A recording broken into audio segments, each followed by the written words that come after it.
that okay? All right, now, finish up a little bit here on cross product.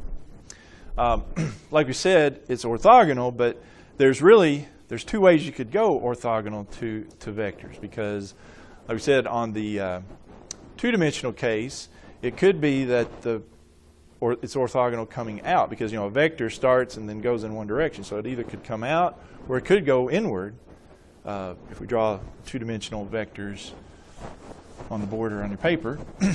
So how do we know which way it goes?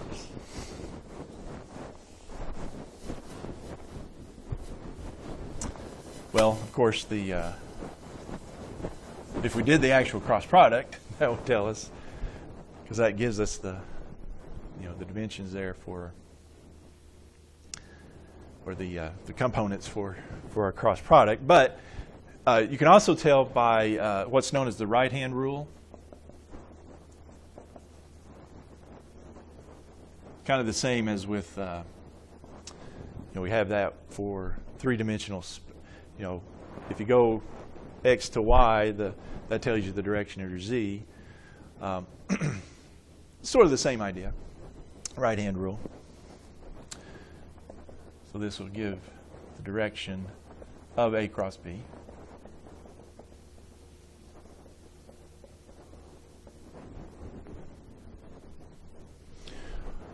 All right, so if I have an A here, and then I cross it with B vector, again, the two-dimensional case, if you point your right hand, fingers and so forth, and in your direction of A, and then curl it to your B vector there. And so here's A, curl it. So that tells you that the direction of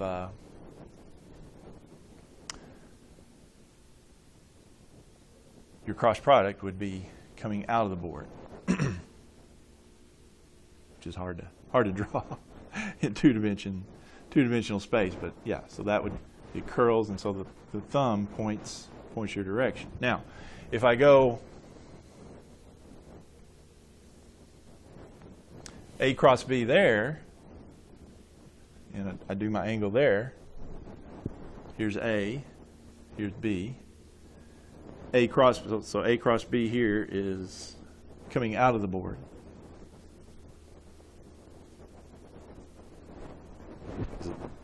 Thumb points.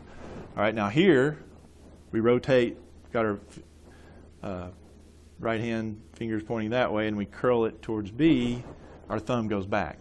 So A cross B would be going backwards into the board or the wall or whatever. Well, if you do the actual cross product, it comes out. I mean, you have the components of your vector, yeah, and so it tells you.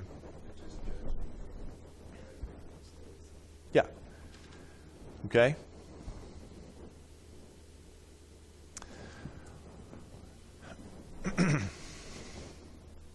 All right, now, just like with dot product, we had for dot product we had two formulas for the dot product. One just involved the components, the other involved the angle between. Well, turns out for the cross product, we can get the angle between them involved in the magnitude of the cross product.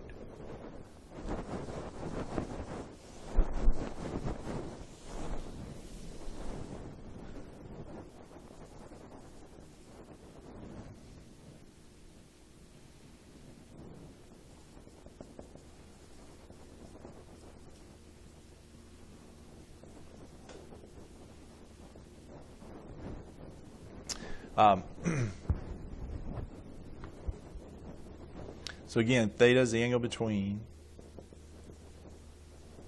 A and B.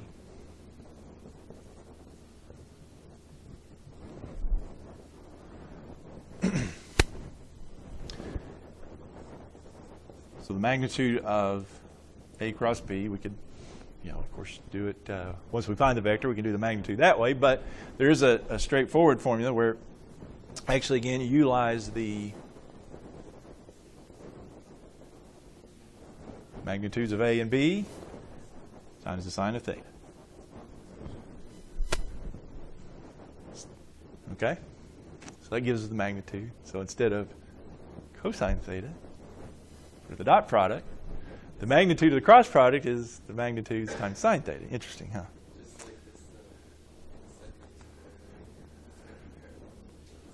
Mm-hmm. Yep. Exactly. All right, now, the problems they give us on this one, oh, by the way, this comes out, it comes out of the very definition of cross product and the length of the vectors formula. It's in the book on in this section here, if you're interested. But you start off with A cross B squared, the magnitude squared. Figure out what that is in terms of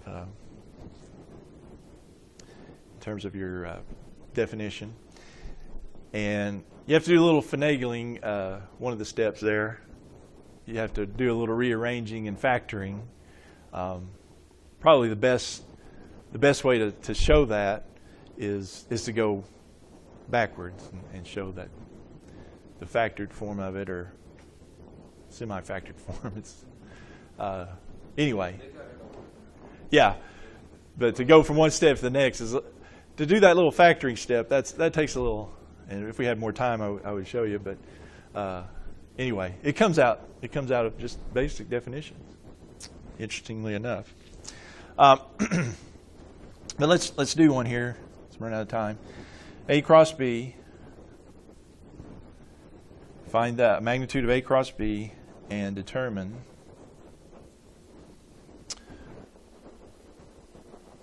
whether A cross B goes in or out of the board or paper.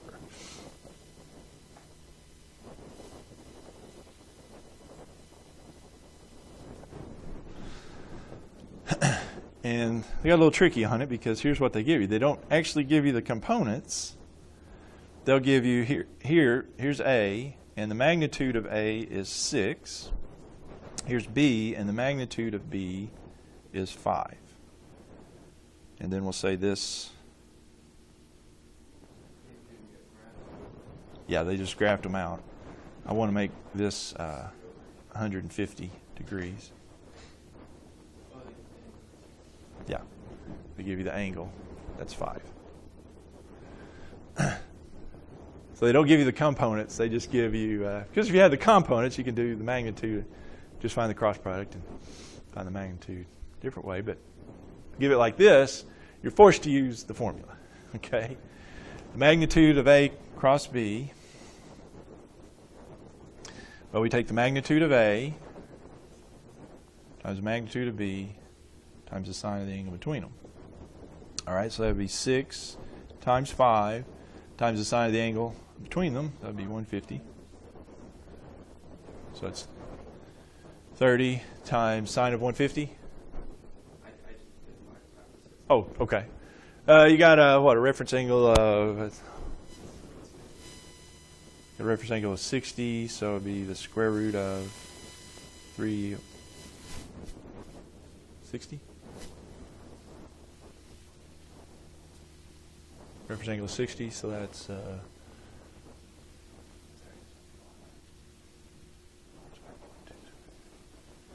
square root of 3 over 2.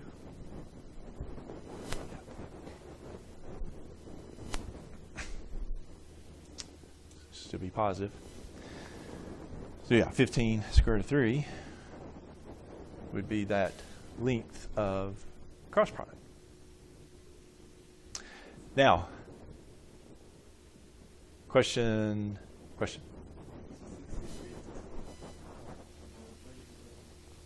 Oh, the reference angle. I just did the reference angle. You know, here's, you got 150, so your reference angle is 60.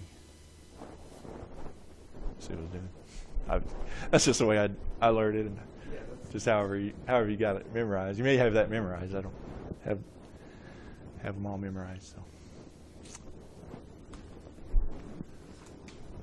I'll work with them a few.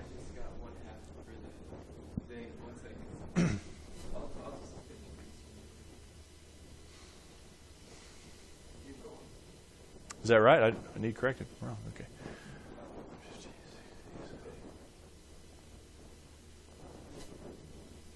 I think that's right. Yes. 150 is 1/2. Did I do that wrong? 60.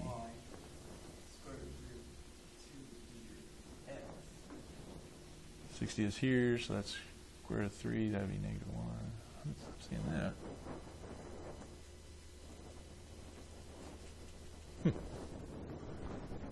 My reference angle wrong?